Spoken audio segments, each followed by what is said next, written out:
ladies and gentlemen, Gareth Edwards.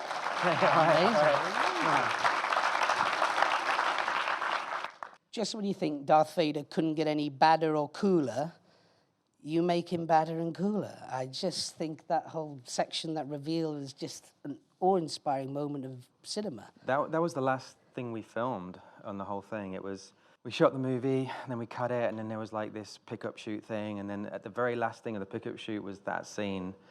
And it was actually, the film ended with Darth Vader coming, kind of seeing the blockade runner, get released and go. And it was my editor, Jabez Olson. He was with Kathy Kennedy showing her something at one point.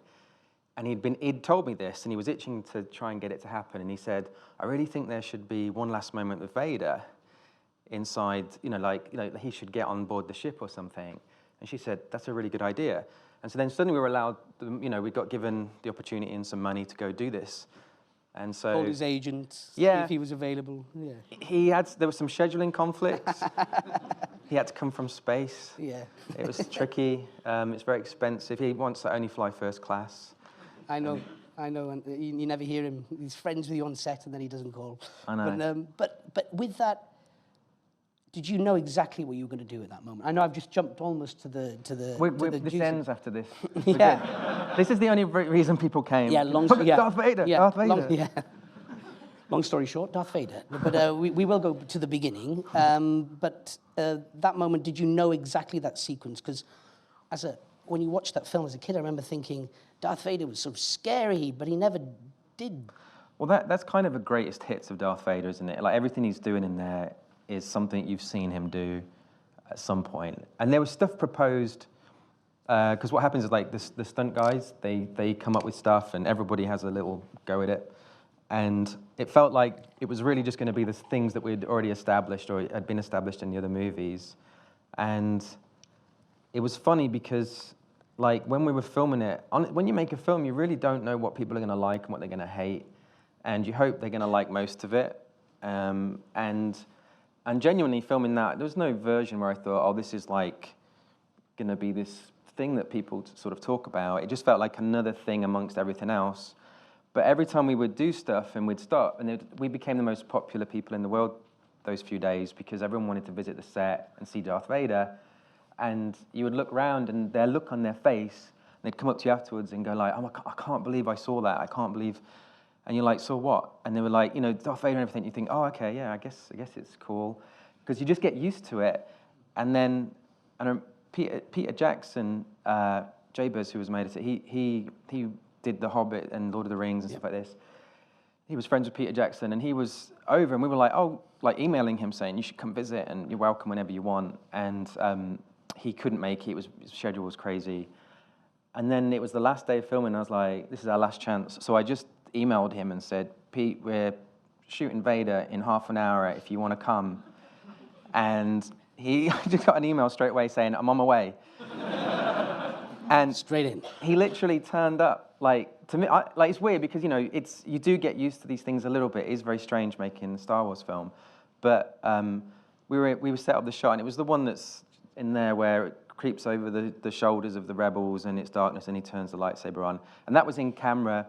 Greg, who was the DOP, had it all set up. So we had one of those, like you can buy in the shops, those lightsabers that turn on. It wasn't literally one of those, but it was like an LED thing that could do that. And then behind him, he was stood blocking a light so that as that turned on, it wouldn't illuminate the room and give him that nice silhouette. So this light that he was stood in front of turned on red, and we had to put some smoke in there so you could see his silhouette and stuff. And we were set up to do that shot just as Peter Jackson comes in, and it's all dark because we're about to say action, and he comes in and he's like, what are you filming? Yeah, yeah. And then I remember like, shh. He goes like, watch.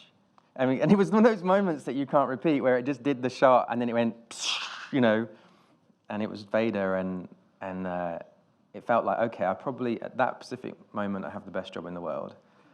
Yeah. Because in our generation, it means so much, and you've said quite often in interviews that A New Hope is a source of inspiration for you. Yeah. So taking you back to the beginning, Where you grew up? What was the name of the town you grew up in? Confession time. I was born in England. No. But all my family's Welsh, and we spent a lot of time in Wales when I was a kid and growing up. But We've claimed you anyway. Yeah. There's been a survey. Everyone's claimed you. As I said earlier, you know, a dog can have puppies in an oven, doesn't make them biscuits.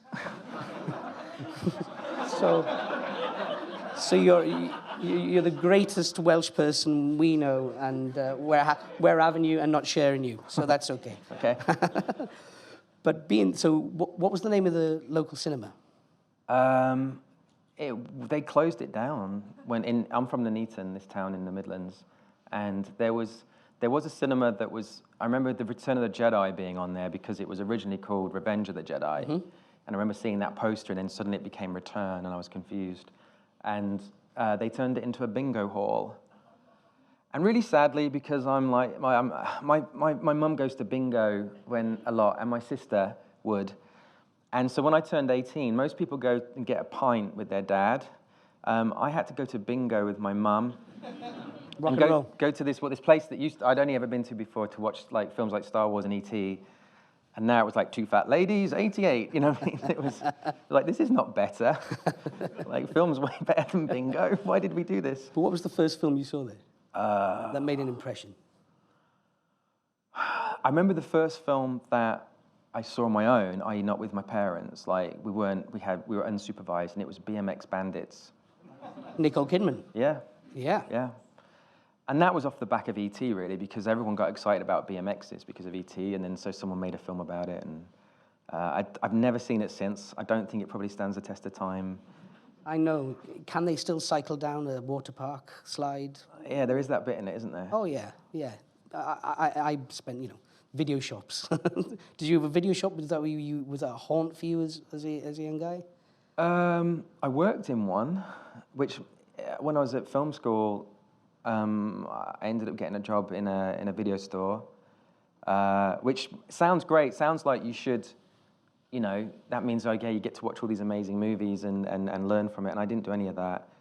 You just get abuse asking people to return the videos. Yeah, and the funny ones were then, there was like a little adult section, and you'd have to ring up and say, and then the title would give away the fact it was adult. Oh, amazing. And the wife would answer the phone. Ah. And it was so difficult, because you're going, you've got a video that needs returning, and they'd be like, no, we haven't. Yeah. And then, Yeah. And you'd be like, yeah, you have. Is your husband there? Yeah. Shaving Ryan's privates. Have you got that in there? No. But so in terms of your film education, is that, because you said that you don't remember ever watching A New Hope for the first time, you remember? I've never seen it. It's like, that was a joke. It was just there, I was 2. It was just always existed. Star Wars was just part of the world growing up as a 2-year-old. Yeah. And I'm really sad. I'm a really sad geek. And when I was, for my 30th, my girlfriend at the time said, what do you want to do? Do you want to have a party? I said, no, I haven't got any friends. It's going to be really embarrassing. And so she said, well, let's go away somewhere. Where do you want to go? Is there anywhere you've never been that you'd like to go? And I was like, I've always wanted to go where they shot Star Wars. and so we went to Tunisia. And on my 30th birthday, we stayed the night and slept in Luke Skywalker's house, which is the troglodyte, like, sunken pit with Aunt Beru and Uncle Owen. They weren't there, but... Yeah.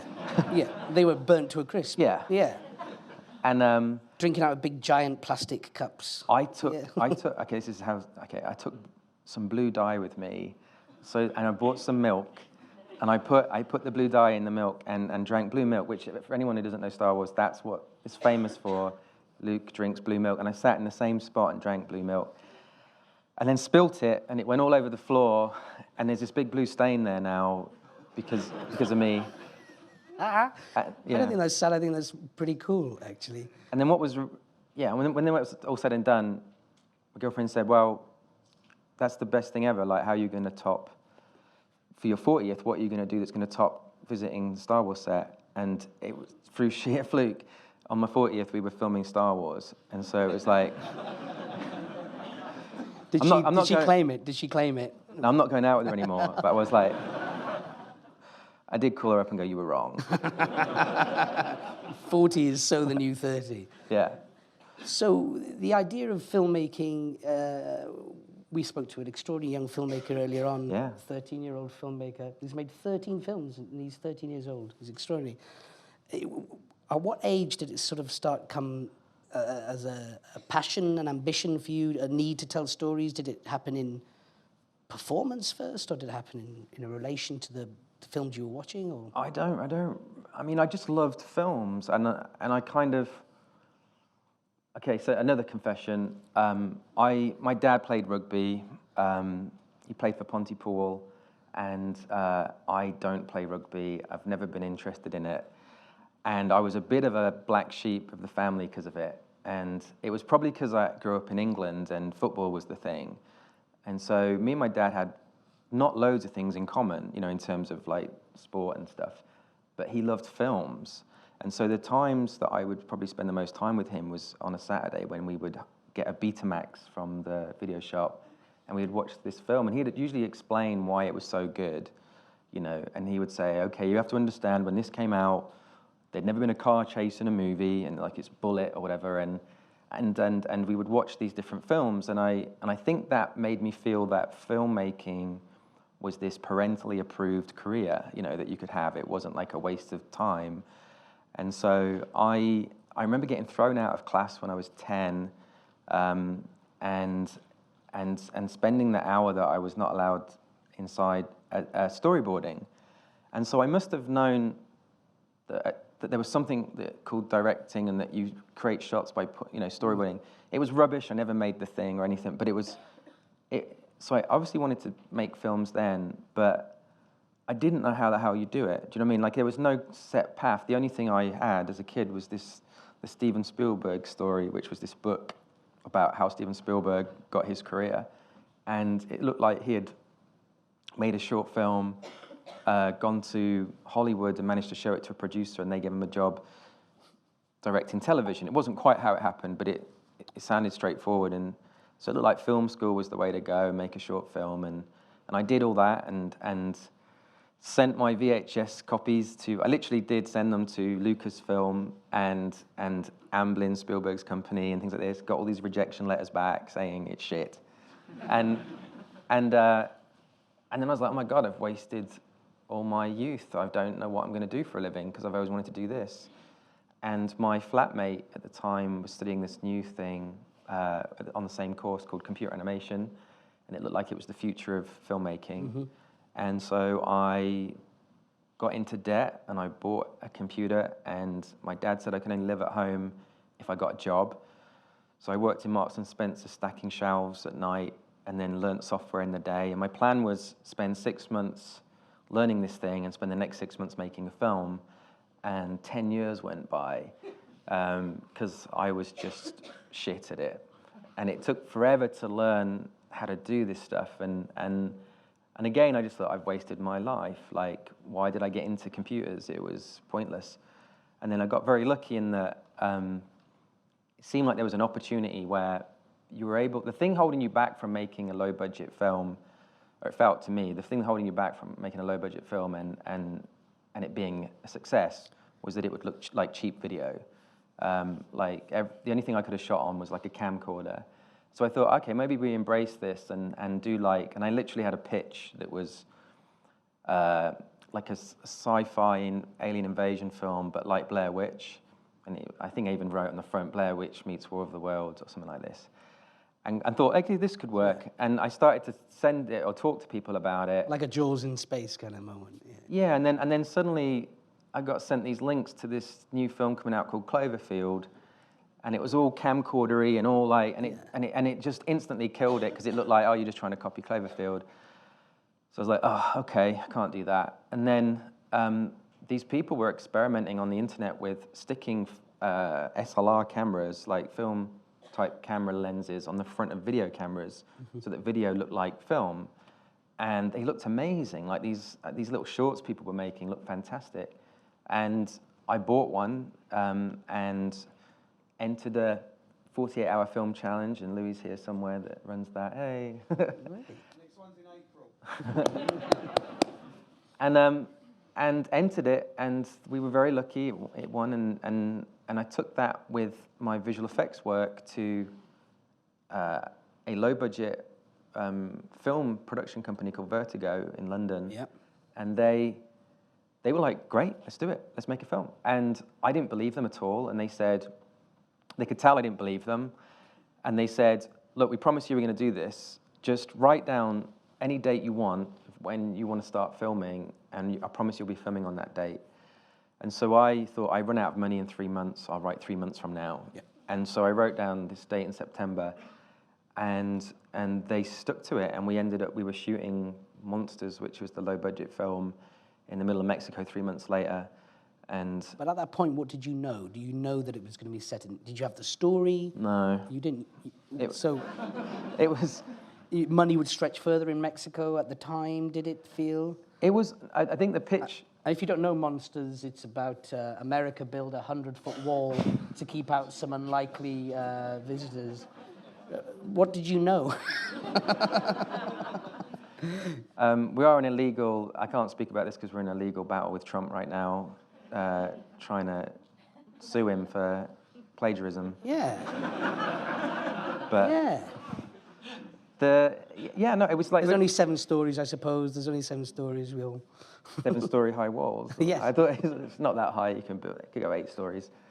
We ended up. It wasn't really an idea. It wasn't like, hey, I want to make this story about this couple who end up going across on a road trip type movie. It was more like, I think you can make something at home now that looks like it costs way more than it did, and I think you can film it on these new cameras and lenses, so it looks like film, but it's really video. Therefore, you could do the maths. Like the short that we did was done in 2 days. I think I don't know what I spent on it, but let's say I spent 100 quid on it, and that was 5 minutes. So you could say, look, extrapolate this out for a 90-minute film.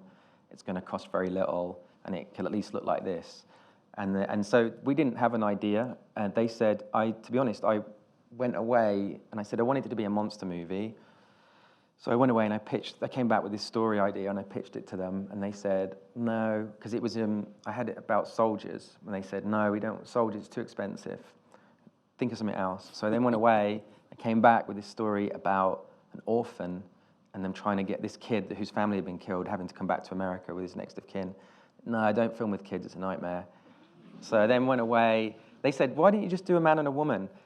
And I said, well, because whatever we do, it'll be a love story. And it's a monster movie, and it's hard. I don't know how you do a love story in a monster movie. It's like the two don't go together. They were like, well, just have a think about it. And so I went away and watched all the classic love stories like African Queen and Brief Encounter, Lost in Translation, and things like this, and made a note of all the beats in those stories. And when they happen, and weirdly, they're all the same. Like if you write down, to be honest, if you ever write down like what happens in Brief Encounter and what happens in Lost in Translation, it's pretty similar. And really, yeah, because it's like, and because the most heartbreaking moment in both of those films is the missed connection at the end. Yes. Like this feeling of like, I desperately want to tell you how I feel, and I can't because there are other people here, and it's not going to happen. Then there's a panic. And you think, oh my God, they missed each other. And then there's that last little reprise where they finally come and say it. And so that, like in Monsters, it has that as well. Like there's this moment at the end where they're supposed to say how they feel about each other, and neither one can quite do it. And then the creatures come. It's very weird. And the creatures come and have sex. In a petrol station? Yes. Yeah. We've all done it. We've all been there. No Ginsters pasties. Well, and yeah. But that Brief Encounter, I love the fact that it's Brief Encounter, Lost in Translation, Monsters, because when I think of your work, it is grounded. I mean, the characters feel very real. You know, their experiences together feel very real, and the monster film sort of supports this sort of very strong relationship drama that sort of unfolds in a sort of very real and thrilling way. Is that conscious to sort of ground the story in a more sort of tangible setting, so that gives more weight to the more extreme sides of it, like the monsters? Is that It was just out of necessity, really, because I didn't have actors, and I had 2 actors in the film, but I didn't have access to like loads of extras and things. And for a long time, when I was thinking, okay, going to try and make a film, but I've got no money, how am I going to do it? I used to try and, like, as part of your job doing visual effects, is you're usually sticking things over footage. And so you can't help it, becomes part of your daily world, is as people talk to you, as anything's in front of you, you start in your brain just sticking stuff on top, going, oh, imagine a little robot there, or a little explosion, whatever it is. And you just do it all the time. And I did it on holiday once with these fishermen who were just catching something in a net, or they were pulling the net in. let's call it a fish? Yeah. And they were pulling this thing in, and they were arguing with each other and sort of joking. And in my head, I thought, okay. And for whatever reason, I thought, imagine there was like this like giant like tentacle thing, and they're pulling it in, and they didn't see it because obviously, Yeah. And they were just having a mundane conversation, and I thought, fuck, this is really interesting.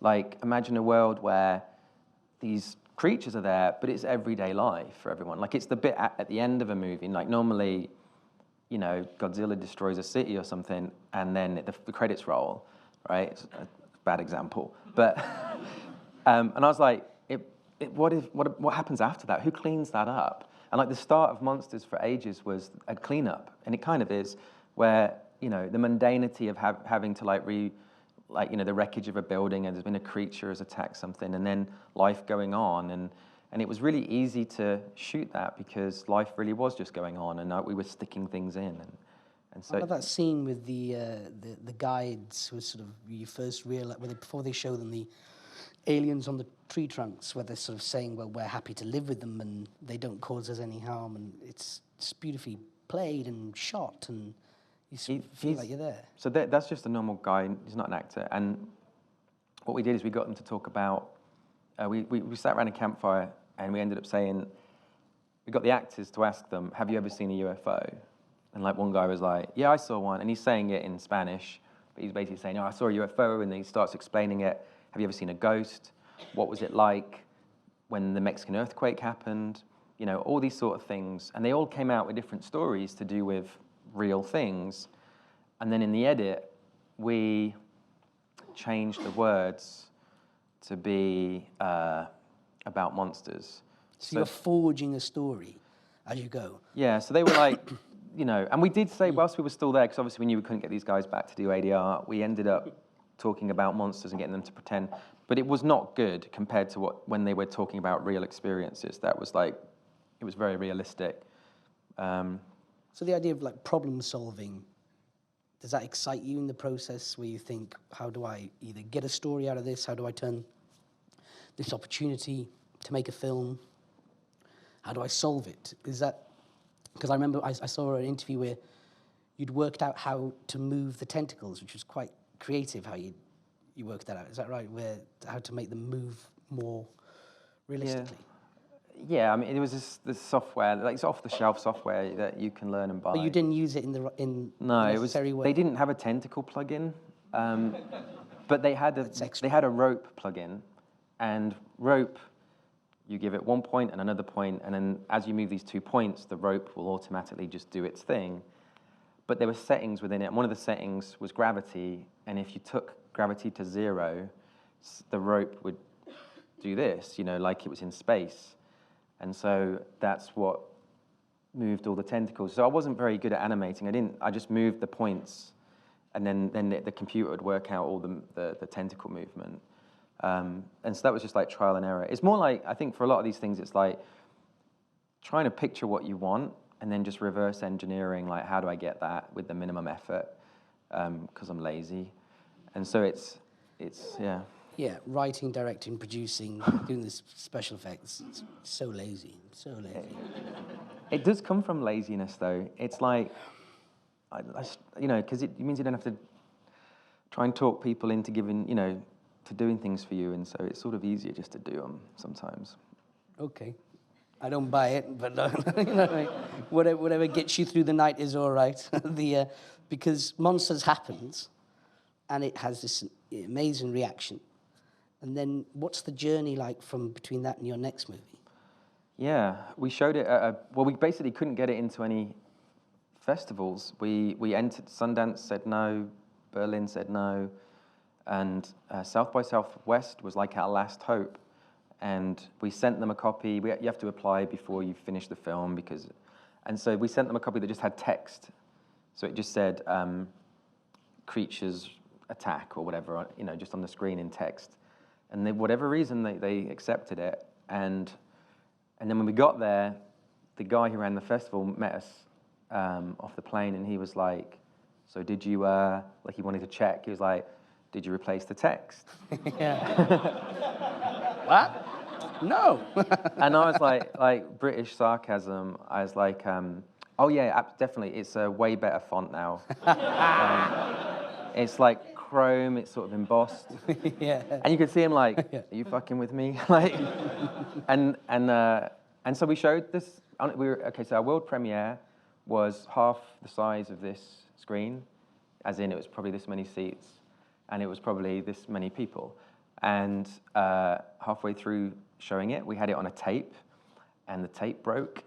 And I remember it being 10 minutes before the tape started again. I was told it was 4 seconds, but my whole world collapsed at that point. And then ended up, you go up on stage, you do a little Q&A, you talk about it, it ends. One guy would give me his card and go, I'm a producer, I'd love to work with you. And I was like, oh, wow, fuck, a producer, this is great. And I was like, oh, great, that would be great. And someone else was there, and they said hello, and I'll speak to you tomorrow. And I was like, great. And then it ends, and to be honest, it was the most anticlimactic thing in the world, because all your life you wanted to make films, and you finally get your world premiere of a film you've made, and then 10 seconds later it's over, and nothing magical happens. I don't know what I was expecting. I was kind of expecting unicorns to come, and there'd be a rainbow, and it doesn't. It ends, and you go back in the car. And then I got in the car, and that producer was next to me in the car, and I was like, oh, I'm sorry, and I was like, and he explained. He goes, oh no, I'm a friend of your actors. I'm sleeping on their couch tonight. And I realized he wasn't a producer at all. He just had a card. Yeah. And then I was like, oh no, there's not even a producer wants to work with me. And then the next day, this guy turns up. I was doing an interview for a website that no one ever reads. And this guy turns up and he goes, can I talk to you? And I was like, sure. And I recognized him from the night before. And he said, can we just sit over here? And we did. And he ends up going, I'm an agent in Hollywood, and I'd like to, it was a longer conversation this, but I'd like to represent you. I was like, oh my God. And he said, and I was like, yeah, absolutely. And he said, well, don't you want to know who I represent? Because I only represent directors. And I was like, sure. And he said, Quentin Tarantino, Tim Burton, John Woo, Wes Craven. And he only had this bunch group. of nobodies. Yeah. And I was a bit like, so I was like, and you want to, what? And from that point on, everything that happened then, from then on, I was sort of, it wasn't anything to do with me. Do you know what I mean? It was them. They were very good. They know the industry, and I've seen it play out with other filmmakers, where what happens, and it's like a common thing. You go to Hollywood, or you go to LA, and what they do is they show your film, and they have screening rooms at the agencies, and they invite people from the industry, like producers and stuff. Producers won't come. They don't care. They send their assistants watch it. If it's any good, they go back to the office and they say, yeah, it's pretty good, you should watch it. They have another screening where the producers turn up. Yes, true. And then the producers watch it. And I was invited to go to the second screening, because they said, don't come to the first one, it'll just be assistants. And so I flew over to go to the second one so I could just say hello and introduce it. And the goal was then you would go, then hopefully you'll get some meetings, you can go meet some people. And then the way it worked out, I ended up going to the third screening, and I get in there, and as I'm talking, and it's like a quarter of this, and I'm sort of going, yeah, my name's Gareth from England, and made this film very cheap, and la la la. And as I'm saying it, I'm looking, there's Harvey Weinstein is sitting there, and I keep talking, there's Quentin Tarantino's there, and you're going, what the hell is going on? Yeah. And I got really nervous, and we ended up going for a drink across the road whilst they were watching it, and then they say, oh, do you want to go back and see the end? So I went up and snuck into the projection room, and I saw Harvey Weinstein get up and leave. And as he left, he punched the wall and was swearing. And I was like, what's going on? Cool. Cool. And he was like, what's the matter? What's the matter? And then he turned around, he came back to the projection room. Someone must have told him I was in there. And he goes, oh, I'm so sorry, I've got to leave. I really wanted to see the end, and and he's like, I'm going to see it tomorrow. And I was thinking, you're not going to see it tomorrow. They won't give a copy to anyone.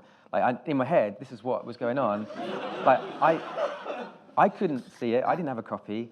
But I didn't say that. I was just like, oh, cool. And I was thinking, he doesn't want to see it. He's just leaving. And then Tarantino at the end came up to me, and I saw Reservoir Dogs at the cinema 7 times. I love him. And he like came up, and I don't know what he said to me, but all I heard was like Charlie Brown. And he left, and everyone came straight up afterwards and went, what did he say? What did he say? And I go, I have no fucking idea. Like, I don't know what he said to this day. I don't know what he said. He could have said it was rubbish, but well done for trying. And then I ended up doing, for a week, in 2 weeks, I met 100 people. And I didn't know what normal was. And so on my first meeting, we're just making chit chat. You basically go to all the different studios, all the different production companies. And I'd sit there, and this guy the first guy that met me went like, so what am I, like number 53 on your list? You know what I mean, like this? And I went, no, you're number 1. I have not done any yet. And he went, oh, and he got really excited about it and went, let me tell you how it works. And then he basically laid out, he goes, this happens, so what you'll do, you'll meet and he was right, you meet about 100 people, and the majority don't give a shit, and they're just doing it for whatever reason. And it's embarrassing because you sit there in these offices, and there's like someone high up and powerful, and then there's their assistant. Yeah. And you can tell the assistant saw the film, and they're chatting to you, but the high up person is just there on their BlackBerry, like this, going... You're totally excited. You're completely excited about the excitement. Yeah. That's great. Mm-hmm. And the assistant's like embarrassed, like kind of going, please ignore them. I know what's going on here, and they're trying to give you eye contact. And I felt like that. Oh, this is such a waste of time. But I went to Legendary Pictures, who did things like, they worked with Warner Brothers, and they did things like The Dark Knight and Inception and stuff, and sat down in there, and that meeting went really well. And I ended up pitching a film to them I wanted to make. And they were like, you're going to make all your films with us, kid, and you don't have to go to any more meetings. And I started crying. I was like, it was like, yeah. Do you mean that? You know what I mean? Like this was, and I was really embarrassed, and I said, I'm really sorry. I was like, but all my life I've waited for a moment like this where someone like in your position would say something like that. And I left thinking, is that a lie, or is this going to happen? Like, I didn't know. And the way things worked out is I had 3 really good, out of all those different meetings, 3 were really good, and Legendary was one of them, and ended up going with a different company because of the terms and things. And so I thought, oh no, I've burnt that bridge with Legendary, and they were really sweet to me and really nice, and I felt really guilty about it. And then I came back to England and started working on the film I wanted to do, and then I got a random phone call from the guy who ran Legendary, and he said, and it was kind of like, I think, an excuse to call, because it was about nothing, and I didn't quite understand why he was calling. And then right at the end of the phone call, he goes, oh, by the way, if we had this really big film that was up your street, would you do a really big movie? And I didn't know what he meant, and I went, sure, it depends what it is, but yeah, sure. And then a few days go by, and I get an email saying, Gareth, call this number now. And so I go home and I call this number, and it was my agents, and they said, sit down. So we just had a call from Legendary, and they were wondering if you'd be interested in directing Godzilla. Oh, and I was amazing. Like, really?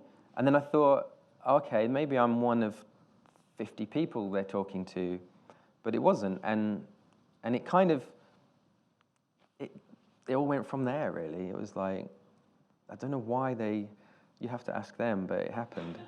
Well, you don't need to, you can continually ask yourself why. It's like the whole story with Olivier, isn't it, where he was trashing his dressing room because he was brilliant one night, and someone said to him, you were brilliant. And he goes, I know, I just don't know why, And I think there's something about the why is fine, but clearly everything was working up to that moment, from your sort of trials and tribulation, working in the movie, and then getting there. It doesn't happen to anyone. I'm not just blowing smoke here. It's clearly you were the right person for that. Did Godzilla mean anything to you? I mean, apart from, well, that's the big Giant lizard. giant that lizard. smashes But was it like, have you all, is that where you wanted to? Yeah, I mean, it wasn't like Star Wars. Star Wars, I watched it, I don't know how many times. I reckon over 100 for sure. Godzilla was like something I'd got interested in through my love of science fiction and things like this and fantasy. It was more like, you hear all these horror stories about people like me who go to Hollywood and get destroyed. And I was like, am I going to be one of those guys? And naively, you think to yourself, oh, that won't happen to me because I'll, do whatever you need to do to avoid that. And then the reality is you realize there's a lot of things you can't avoid. And so it was an amazing experience, but it was the hardest thing up till that point that I'd ever done. And The train set just got huge, kind of thing. yeah, and it was like the way we made monsters was very organic, and we listened to the film and it told us what it wanted to be. Whereas making a Hollywood film is a bit more like a dictatorship where you have to you decide shots sometimes 6 months ahead of filming. You know what I mean? Like everything's planned and very carefully worked out. And it didn't really fit with the style that I had developed in monsters and stuff. And it was always the style I thought I was going to do. Like I always, you learn about Spielberg and people, and they storyboard everything, and they go, they turn up and they know exactly what they're doing every day. So I thought, okay, it'll be like that, and I just plan it all. But I think there's a limit sometimes then to like how, like, naturalistic and soulful and things like this things can be, and so Yeah, because there's a phrase I've read about you that you've used quite often is finding the beauty in it. You've referenced it to a couple of your films. What do you mean by that? By finding the beauty in the scene? I mean probably more literally like with the camera, but it's like you can so there's like two ways of filming. There's like the dictatorship version, right, which is this is the shot. Right. Okay, you're going to sit there and you're going to maybe be like this and you're going to say this, and then the DOP will light it so that looks nice and great, you got that. Then the other way of working, which I think can lead to better results sometimes, is you chuck the ingredients in front of the camera and the light and whatever it is you do, and then you find the beauty in it. So you go, so therefore the actor can do whatever they want. They can, if they don't want to sit down, they end up over there. They end up doing whatever they want to do, and there's something very natural about it. And then it's my job or whoever's job to find the good version of that, like run around with the camera and go, okay, that looks really nice, and it's real, and they feel really comfortable. It feels very naturalistic. It's very hard to work like that on a big film, and on Rogue One, to bring it to Star Wars, Greg Fraser was the DOP, and I was talking to a lot of, like, you get to talk to a lot of really, really talented people when you make a film like Star Wars, and I was speaking to DOPs, and every single person I spoke to, I had this little spiel about, I don't want to make a film where you have to put the marks down, and then, you know what I mean, and we have to dictate exactly what everything is, and the actor has to do exactly what I say. I want it to feel more organic. I want to find it. The actors to own the moment. Yeah, and things can happen, and opportunities, things that you wouldn't have planned, like, can unfold, and because it's right, you built a 360 set in Jeddah, isn't that right? It was with Rogue One. Yeah, and we did things like we would shoot. Yeah, we had this, all the environments we tried to make 360 degrees, and Greg, who was the DOP, when I met with him, we had my little spiel, which is, I don't want to do this, I don't want to, and before I even began, when I first sat down, he said, look, can I say something first? And I was like, sure. And he basically did my spiel back to me, and he said, I've done a lot of independent films, I've done some big films, and I'm really not interested in doing a film where there's marks and there's numbers, yeah, and it was like, you had me at hello, and so we tried our damnedest, and it's as much as we could to be like that and to be opportunistic, and you have it's a massive movie, so you can't fully do it at all. But for instance, there was 360-degree sets where we would warn the crew, like, we are going to just move the camera anywhere, so please don't be in view. Everybody, please get back. And I think people hear that initially and go, yeah, you know, but you won't do that.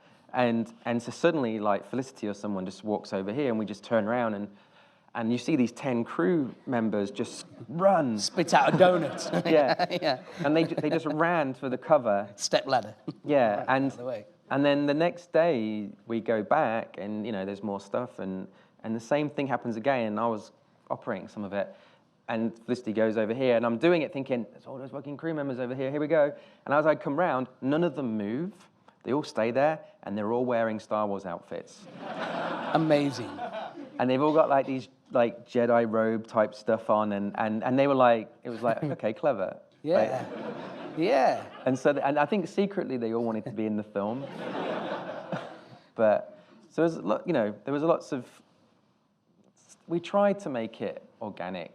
It's hard doing a big movie like that. Characters really stand out in both Godzilla and Rogue One. I mean, what was that? The transition to sort of, I mean, just with those two films alone, you've directed Juliette Binoche to Felicity to Diego Luna. You know, incredible array of international talent. How was that as a director, that transition to sort of working with actors and?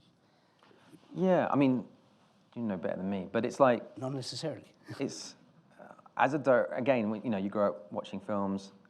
You don't grow up hanging out with actors, or I didn't, and so you do sort of think, how do you do that? Like, what do you say to people? And what I mean, I did a bit of television, and I wouldn't say I did anything any good, but Monsters was really a massive learning experience because with those two actors, they had to improvise their way, Scoot and Whitney, had to improvise their way through the entire movie, and there was bits of dialogue that were worked out, but largely a scene, it'd be like, okay, this is what the scene's about. Maybe you say this, maybe you say that, or you say whatever you want, and then we would go for it. And what I found, because they would then go, hang on, we need to talk about what, and we'd have long conversations now and again, and all those conversations were like, it was like Evel Knievel or something, and the scene was the gap they were going to jump, and what they wanted was a ramp. Yep. And so you end up going, why am I doing this? What am I trying to achieve? Where have I been? Like, they just wanted that trajectory in, but they didn't want, what worked really well is not telling them what to do. Like, don't try and fill this bit. Like, let them do whatever feels right, but give them all the details so that they can come in. Yeah. And that worked the best. And so so with the other actors, I'm no good at it. I don't know what other directors do, but that's the difficulty with directors, isn't it? Because directors don't work with other directors, so you only know mostly your own process. And you always think, like, to me, I thought it was like, you partly wonder if it's like horse whispering, like, you know, like that like you feel like these directors lean in and say something, and they saying like, "Mummy's gone, you want to cry," like this, and they leave, and this amazing performance happens. And you're like going, what did they say? What was so good about, like, what did they say? Yeah. And it's like, there's no, I don't know what you say to actors other than try and give them, like, try your damnedest not to puppeteer them. Like, try not to tell them what to do, literally, but try and tell them why they might want to do it. You know what I mean? And it's, I don't know. I mean, the key, to be honest, is you get really good actors and then you shut up. Maybe, but maybe. So I had a note the other week that happened to me. I was working on a film, and it was opposite Michael Shannon, and then we all went, and the director did the horse whisperer thing, and then later on I said no to him. I said, what did he whisper? He said, you're a prick. Really? Yeah. Did he really say that? Yeah. But in terms of the scene, but it's quite funny. You think, what are the golden nuggets? And you go, it's actually as thing as that.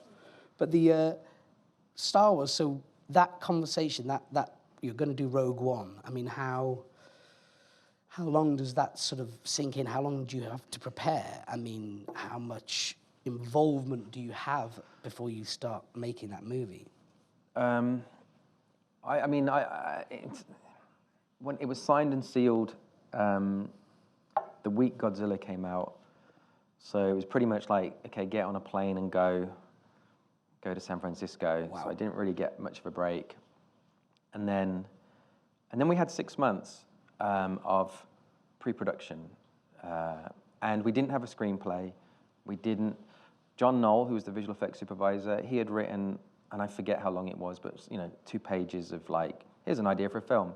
And it evolved a lot since then, but it was the basic concept of what ended up in the movie. And so we had that. But, with all these big films, the way it works is there's a release date, boom, and there's not always a screenplay. And that's where all the pressure begins. And so, yeah, it's like trying to have everybody find the movie before you start filming, or before it's released, is the trick. It's not huge different to Monsters. That's what I thought. And I thought to myself, because on Godzilla we didn't have a screenplay when I started, and we still didn't, whilst we were leading up to in pre-production. And I thought, oh, don't worry about it. You never had a screenplay with Monsters, so you'll be all right, you'll be fine. And it's not the same, because I can't just make shit up and not have a different opinion from lots of people more important than me. And so it was like, Do you feel the pressure? I always am amazed with people like yourself making movies of that scale, to sort of have that vision, to be in control of the set, to know exactly what you need from not only the day but the entire shoot. Does that? It's like a marathon, and there's like, I don't know how many decisions you have to make when you make a film. There's thousands, but it's like, if you think about how much further you've got, it's too much. Like you'll have a nervous breakdown, and so you have to just think about the moment and what you got to do right now, and not worry about the other stuff. And so it gets to the point of like, just think about this shot we're doing right now, and that you've probably got 10 minutes until you have to move on to the next one, and try and make this shot really good. And so you just go from moment to some extent. And the pressure is definitely there. The pressure I feel the most is making a crap film. And you really don't want to make a crap film, because like something they never tell you at film school, because it's a high-class problem, is that if you make a film and it gets into festivals, like, it's really weird. The psychology of people is like, film's like this collective dream that you sort of had on their behalf, and sometimes you got it wrong, and it wasn't what they were thinking, and they'll tell you that. And like, obviously the internet's full of those sort of comments. But like, people come up to you and will tell you what's crap about your movie and what didn't work. And it's kind of heartbreaking when it first starts happening, because you're kind of not used to it, you know what I mean? And it's like, it's this really personal thing that you bared your soul with, and then people, I didn't like this, and that bit didn't work, and why did you do that? And so it's like, that's the fear, is like, especially with beloved franchises like Godzilla and Star Wars, the whole goal of the entire film was, please, please, please, let's not make a film that everyone hates, and I spend the rest of my life having people tell me how I screwed up their childhood. And so that I would literally have given my right arm to have not done that. So you're thinking of the fans, or you think the audience? Are you thinking of the experience that you want them to have when they see the film? I'm thinking of myself, because I'm a massive fan, and obviously you can't ever see your own film the way other people see it. Yeah. But I just didn't want to secretly hate it. Like, if someone else comes up to you and says it's really good, if you don't like it, like, you're never convinced, you know what I mean? If you think, nah. And to be honest, out of everybody, the person I most was worried about was George Lucas. And my fear was that he wouldn't like the film, so George had retired pretty much, you know what I mean? He was, so we were making the movie, and to take the pressure off ourselves, because there's a lot of pressure, Rian Johnson, who's doing episode 8, he was working whilst we were working. They were in development whilst we were filming and stuff. He was in Pinewood, and I would joke with him that his benchmark, because he's making the second in a trilogy, was Empire Strikes Back. And so it's like, it's all right, Ryan, you just have to be better than Empire Strikes Back. Yeah. And as the first Star Wars standalone, we had to be better than Caravan of Courage and Ewok Adventure. And so as a joke, I bought a giant Ewok Adventure poster, and it was in my office. It was like the main poster in my office was an Ewok Adventure. On the other wall was the Star Wars Holiday Special. and I totally forgot about it. They were there for like a year. And then The pressure is on. And then one day, George Lucas came to visit out the blue. And he's like, oh, hi. And he comes in, and I'm shitting myself. And he comes in that room. And it's only when he walked in the room, I suddenly remembered we got Ewok Adventure and the Holiday Special. And I was like, oh, no. I was desperately trying to keep his eye so he wasn't looking at the walls and like doing silly things with my hands so that he wouldn't notice. And it was, it was. And what did he say? Was his opinion? Well, we didn't know. So the whole time, like he was really sweet, really funny, really nice guy, amazing. He's God, right? And he came and it was one of the best things and weirdest things you could ever do. And that was it. That was just during pre-production. And then the next time, well, I haven't seen him since then, but we heard from him. We were trying to show him the film, and we didn't know when he could see it, and we wanted him to see it obviously before it got released. You know, and he's a very busy guy, so it was just this open invitation. We didn't know when it was going to happen, and I was sitting in a review or there was a sort of meeting that was going on at ILM, and in San Francisco, where ILM is based, there's no sound reception. Like, it's rubbish. Like, as you leave the building, you get your phone beeps and you've got a message, and it's some people get some people get sound reception, some people don't, and we're just sitting there, and this guy just nudged me and showed me his phone, and I just looked at it, and it was a text, and it was off John Knoll, who's the visual effects supervisor, and it said, "I've just spoken to George Lucas, and he loved the movie," and I was like, "What?" You know what I mean? And it was like, "What?" And again, hold back the tears. You know what I mean? It was like, and then Kathy Kennedy comes in, and she was delayed because he had called her, and so she comes in, she's like, "I've got some really good news, everyone." And he'd seen it, and he was really happy. And I, at that point, was like, I don't care what anyone else thinks now. Like, Yeah. I was like, no offense, but I'll trade the whole world for George. You know what I mean? In terms of like, who likes it, doesn't like it, sort of thing. Like, it felt like, it was vindication or something. But Amazing. But do you feel like with Rogue One you had a bit of creativity? Because I love the fact that Caravan of Courage and BMX Bandits has had a shout out today. You know, both films I haven't revisited since the 80s. But the character development, the approach to it, if you're saying that you felt like there was a bit of pressure off, how much involvement did you have to develop those characters, I suppose, in a way that we hadn't seen in other Star Wars movies before? Well, the characters, there was like various writers were on the film, and everyone's got. Do they pitch you ideas? No, it was like it's very hard to look back on it and keep score of who came up with what when. Right. Like it's not. It's like everyone's saying all sorts of things, in meetings and things, and you can't remember. Everyone probably thinks, well, I said that. You know what I mean? But. Certain characters, so John Knoll, his thing had Jin in it. I always thought that was his name, John and Jin. Like, I thought that's why he did it. And then all the other things came over time. And the big breakthrough, which happened with Gary, who was Gary Whitta, who's British as well. And he great writer. Yeah, and when we were chatting about it, and again, I don't remember, and it doesn't really matter who came up with what. But the thing that really clicked for us was this idea that, because there was a point, I don't know if you know the movie, but the mother, there's a mother and father. They're here for the BMX Bandit references, Yes. That's it. Yeah. It's like BMX Bandits. It's The mother and father, there was, in the prologue, the very first scene in the film, there was a version once where it was gonna be, or like as in we were talked about, it wasn't like we literally went and did this, where the mother was a Jedi, and they were killing all the Jedi, and it was like the arrival of the bad guys who come to kill the mother, the Jedi. And it was nice, and it was written really well, where they turn up and you don't know the mother's a Jedi, you know what I mean? And you assume that they've come for the dad and all this sort of stuff, and then they go, where is she? You know what I mean? Like sort of thing.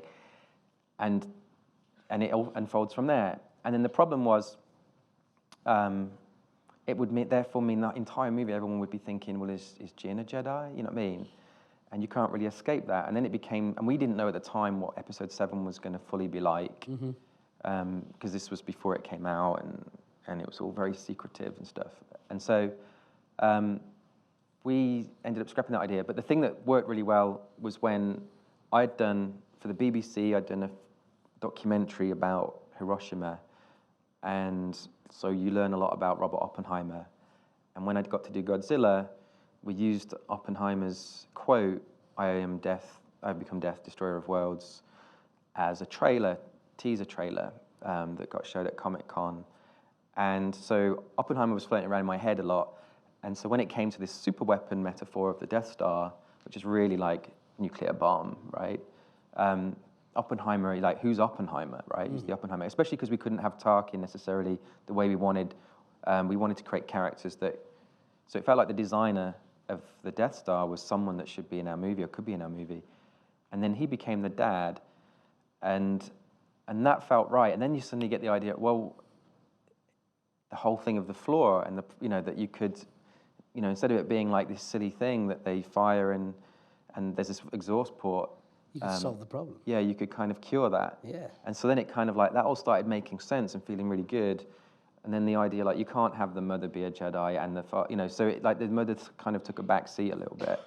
And so it was something that honestly, probably more than most films, it was being written and rewritten and developed and improved until the last couple of months before the release. It wasn't, we did it, it's done, just go film that. It was just constantly reworking it. There's no such thing as a final draft. No. Yeah. I like that. We're gonna have to ask some questions, if that's okay with you. Yeah.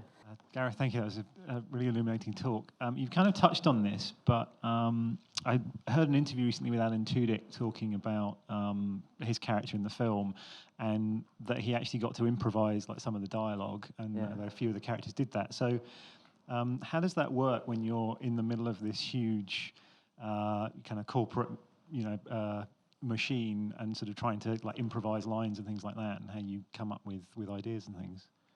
I mean, Alan had a much easier job doing that because there was no secret that he was kind of the comic relief. Katie had a lot of the best comedy moments in the film, and Alan's a brilliant comedian, and so he was given free rein. It was like, whatever you want to do, whenever you want to do it, just go for it.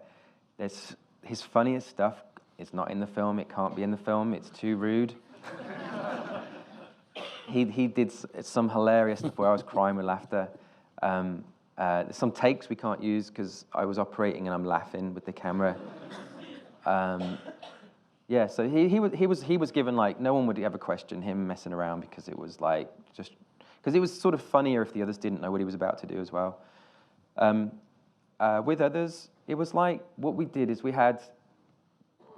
tried to establish some ground rules early on, and this didn't apply throughout the whole film, but was that we would get what was on the page, and we would do a few, however many takes it took to feel like we had it, and then we would do we had different terms for it to try and make everyone understand what we're doing. So we had this thing called indie hour, which is really stupid term because it wasn't an hour, there was nothing indie about it, but it was like, it just meant to the crew, now people are going to do things, we don't know what it is. I'm going to do things, I don't know what it is. Everyone's going to stuff's going to happen and just deal with it. Like, don't get all precious about... Jazz hour. Yeah, and so it was like, okay, now, we're just going to do the scene again. We're going to do indie hour. And it'd be like, okay, everyone, indie hour, just like, i.e., And we made a deal, which was if something's not in focus, if the thing's in shot, if lights are in the wrong place, whatever it was, no one's going to get told off. Don't fret. It's all fine. Because obviously what happens is they're trying to do the best job they can, and everyone's trying to protect from things happening. So, but sometimes it can trap you where you can't do something because someone's worried it might make them look bad. And so we'd go, look, no one's going to see this. We're not going to we wouldn't put this on the stuff we sent to the studio. And so Indie Hour was never like marked as like a take that people could watch. And it wasn't an hour. It was just like a phrase. But did you use any of that? Yeah, there's stuff. I mean, not as much as probably I'd wanted to, but stuff that's in there. A lot of stuff ended up actually in the trailer that was that kind of thing. Like, and it's funny because they don't become, iconic's the wrong word because that makes something sound like it's really good, but they become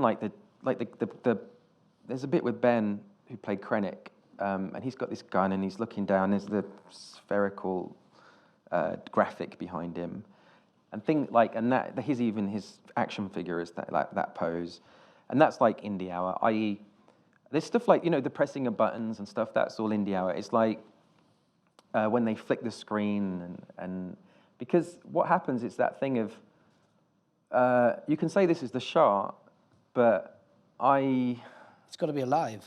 Yeah, and it's like you want it to feel as natural as possible, and so we had these really nice. Gary, who was the grip, he was brilliant. We got into this habit of putting dance floor. I didn't know any of these terms, until we started doing this stuff. But they put dance floor down, which is basically wood, across the ground, so that the dolly can go wherever it wants. Because I found that if we had rails, we did have rails, but whenever we really had rails, it would be you'd be stuck doing this shot no matter what happened, and the actors could be doing something different. So we put dance floor down, and it was really good because you'd have the monitor, and this is like my favorite thing of all, because making a film handheld and low budget is really good, but it feels, if anything, it feels on the side of the spectrum that's cheaper and, not the cinema I grew up loving. And all those considered more Kubrick style, dolly moves and things are like give you goosebumps type stuff. They're very weighted. Yeah. And so we were trying to be flexible, but with the dolly. And so we had you'd have the monitor like this, and Gary would just watch your finger, and he was just ready to go. And no one ever knew when it would happen. I didn't know. You're just waiting for a cool moment, and as soon as the actor does something, you go, and you're just feeling like, ooh, you just go like that, and the camera would just start going. They're working together. And then you'd be like, stop, you know what I mean? And then he'd be like, okay, go that way, you know what I mean? And it was like having a little remote control. He would just move it this way. And I loved all that stuff. And there's a lot of it that's not in the movie, but even things like Felicity, there's but there's a thing they used a lot in the marketing where all these lights light up around her, and it's in a tunnel. There was a sequence in that tunnel that's not really in the film. And as we went to set it up, we were shooting, and we go, okay, stop, cut, whatever. Okay, we're going to be further in the tunnel. Let's just go down there. Felicity starts to walk down there, and the guys turn the lights on to get into the tunnel. And I think she forgot something or whatever. She turned around, the lights went boom, boom, boom. And I was like, oh my God, that looks really good. It was like, stop, no one stop. And it was like, okay, Indie Hour. It was like this timeout thing you could do. And you go, Indie Hour, just going to get this shot. And again, people would say, like, what? I didn't, like, they'd say, what are you doing that for? And you'd be like, I don't know, it just looks really good. And so we got Felicity to turn around as we did these little moves, and the things lit up. And we said, look, 5 minutes, just going to be 5 minutes. It probably was more like 20, but we got these little shots, and then we just banked them and move on and forget about it. And so exciting for the crew to be creatively involved as well. Gary sounds amazing, by the way. Yeah, no, but, great. creatively involved in the process that you're making it together, Yeah.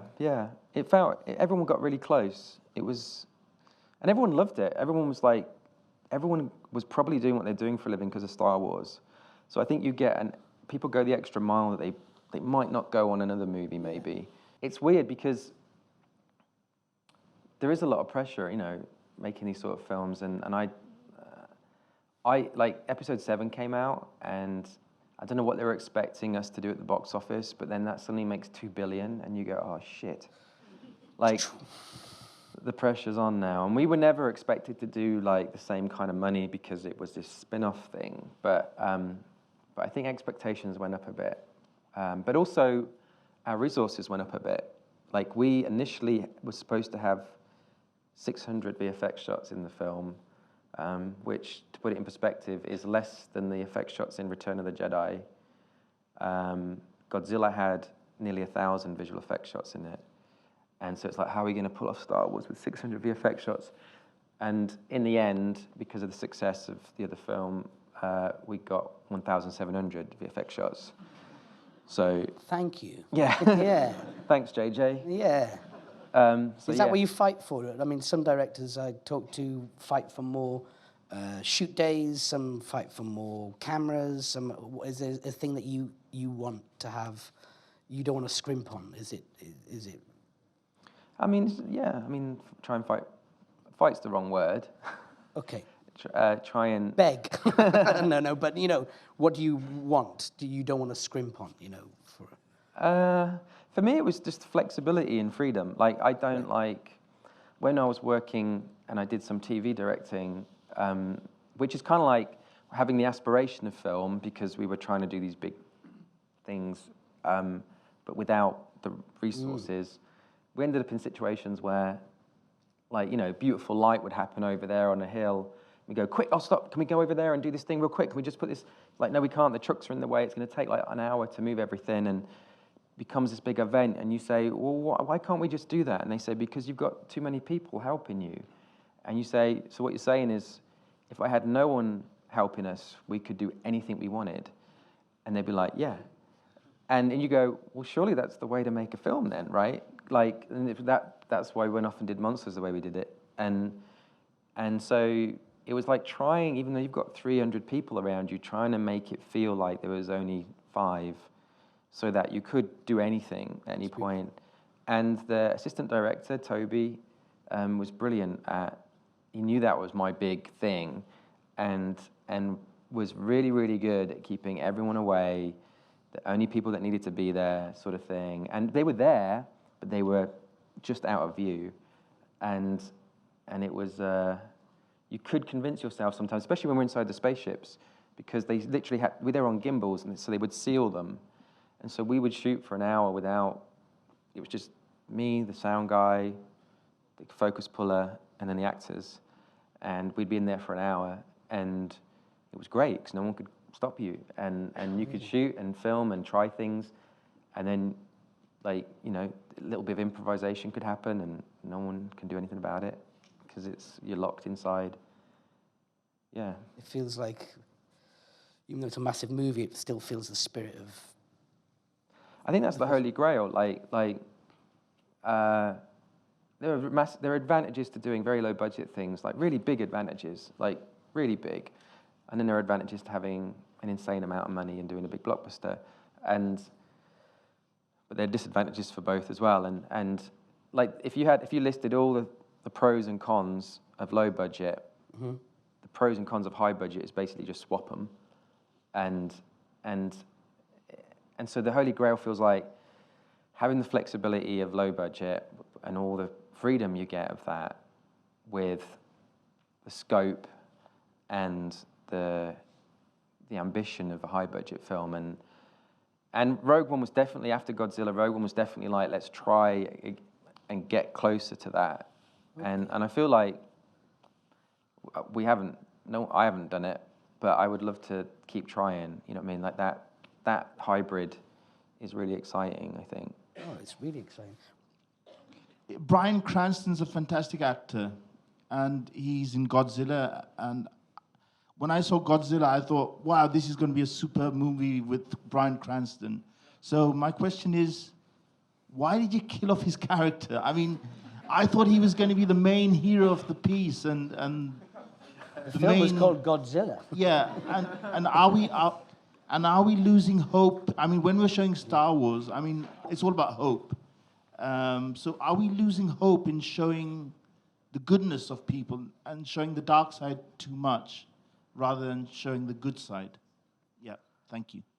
I guess the first question, okay, imagine it had been, I think the problem there, and there's no part of me that stands at any time and says there's no faults in anything I've ever done, and that could well be a big fault that Bryan Cranston didn't live through that movie, right? But you've got to remember that when it's written and when people, like we're talking about it, it wasn't Bryan Cranston. It could have been some actor. We shot in Vancouver. It could have been some guy from Canada. Yeah. That would have really hurt. Yeah. It could have just been some day player that no one's ever heard of, and no one would have that issue with if that had happened. We ended up getting really lucky, and Bryan Cranston took the part, and he's so damn good. Now we're in trouble because he dies, and also Breaking Bad suddenly peaked as well when that film was kind of coming out. So yeah, that if I went back in time, there's so many things I'd do differently, and I don't know if that would be one of them, but it doesn't bother me like it bothers everyone else. That what was the other one? Hope. I think. Okay, so in terms of hope and darkness, amazing thing though to kill Julia Binoche. They lasted 5 minutes, didn't she, in the movie? You know what I mean? Yeah. But there's something about you go, oh my God, you're engaged in the story. You really care about these characters and you care about these actors. And actually, the caring is something that clings to you going through, and you go, well, I have to stay with this story because I feel a sense of loss so early on. So in a way, I kind of like that element to it. Sorry. Yeah, I mean, also we wanted to feel, one of the reasons was like we just wanted people to not be able to know who was going to live and die through this movie, and maybe anyone could die, With the hope thing, I guess I feel like, I guess you're talking about Rogue One. I feel like Rogue One is a hopeful film by the end of it, but I do think the thing is there's a lot of grey characters in that film, i.e. no one's in the box of like, you're good, you're evil. Like what we really enjoyed making the film was no one could be put in a box. Like the father's, technically a Nazi, space Nazi, but he's a great father, you know what I mean? But he worked for the Empire, and those two don't add up. Like how can someone doing something so bad, like creating this super weapon, be such a loving dad, And I like all that greyness. And I think if you... It's very real though, isn't it? Yeah, and I think personally, if you just like a binary and just polarize it too much, it's not true to life. And you want to sort of go, I don't know about you, but I'm not perfect. And when I watch a movie and I see myself on screen, i.e. these imperfect people who have made mistakes, done bad things, whatever it is, and then you see that they can change and get better and eventually put right a wrong, like I think that's a better story to tell than this person was born great, they are great. That's not really, I know it's like typically the role model, but that's kind of saying if you weren't brilliant and you've not been perfect all your life, forget it. You know what I mean? Some people are born great, some achieve greatness, some have greatness thrust upon them, as you say. And no, I think it's clear. It's an exciting thing that happens, and it's human nature. And I always think with a Western, you get the guy who rolls into town, changes town, and leaves town. But what was the story in the town previously? Was he as good, or was he as bad, or was Yeah. Did he So it's the fact that you focus in on there. I think it is hopeful. Because we know it's hopeful, don't we? We know what's coming around the corner with Rogue One. Just a quick question about Britishness. So many people behind and in front of the camera in Hollywood seem to love British people. What do you think it is about the Brits, the actors, the directors, your writer was British, that Hollywood sort of seems to click with? I was in a meeting. This is not really going to answer the question, but I find it interesting. I was in a meeting on Star Wars, and this guy was in the room, and I think he's a bit of a genius.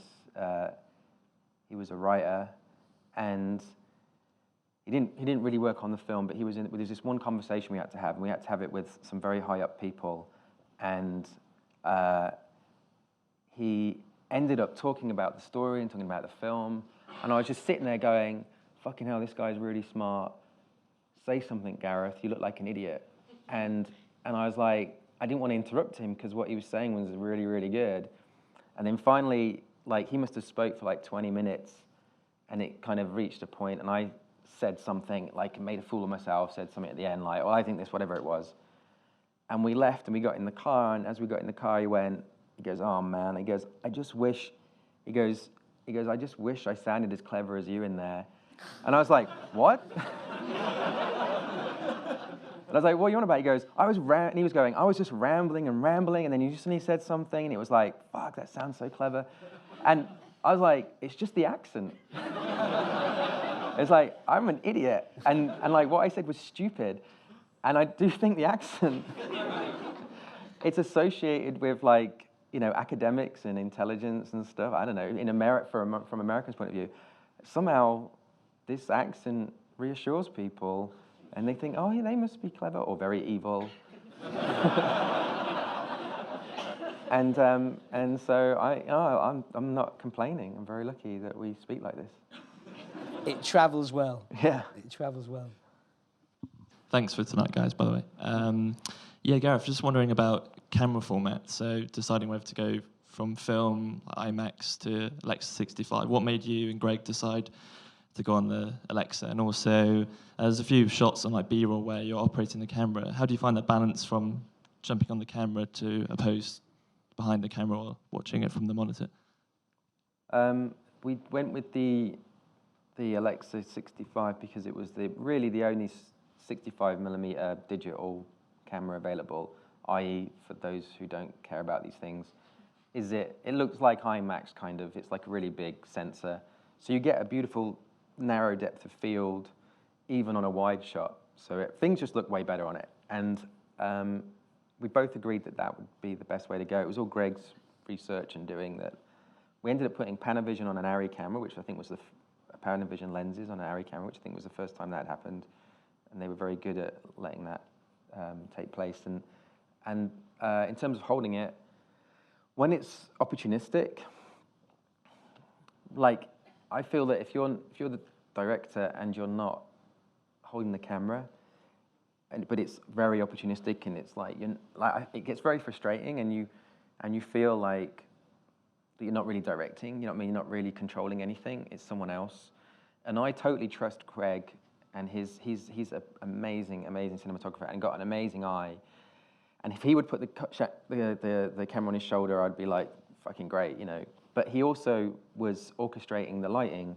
We had these LED lights, so he had this kind of iPad-type system where he can fade up and down all the lights whenever he wants and turn them any color balance and things. And so sometimes, like, I'd start filming over here, something would happen, we'd go over here.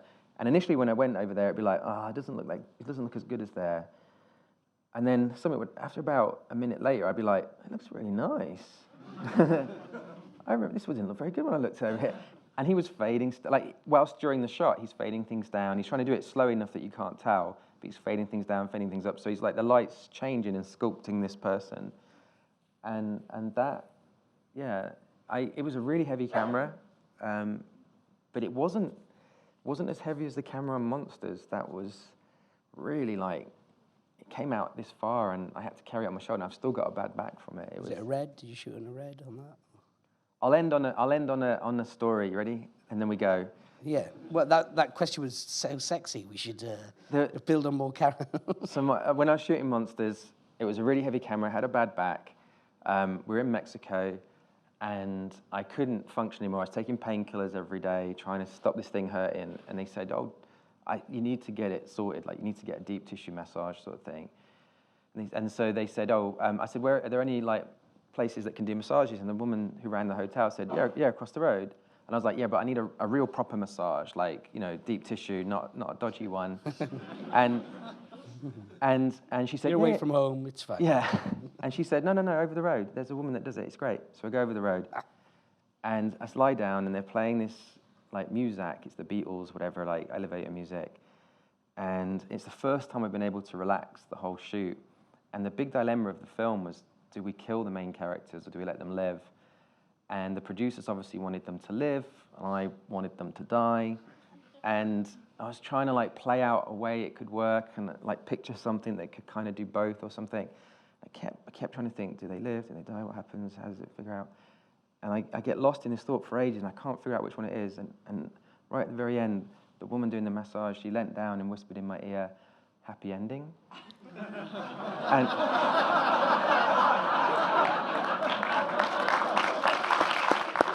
you shouldn't clap things like that.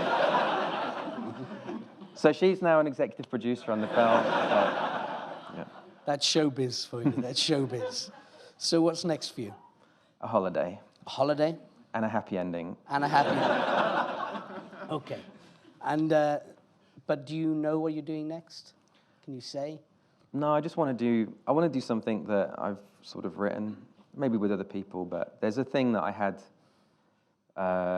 in development a long time ago that I really like. Maybe I'll do that, but maybe something else. I'm trying to take the pressure off and just let it all happen and not have deadlines and schedules. And It's been a thrill to talk to you. It's been a thrill to meet you. I think you're a world-class talent. You're crazily humble, and it couldn't happen to a nicer, more talented person. You're Wales's shining light. We've claimed him. He's ours now. And thanks very much for your time. no, thank you. And thanks very much for your work, and we can't wait to see what you make next. No, It's cheers. going to be human, it's going to be exciting, it's going to be fresh, and I'm a big fan, and as everybody else is here. So, ladies and gentlemen, Gareth Edwards.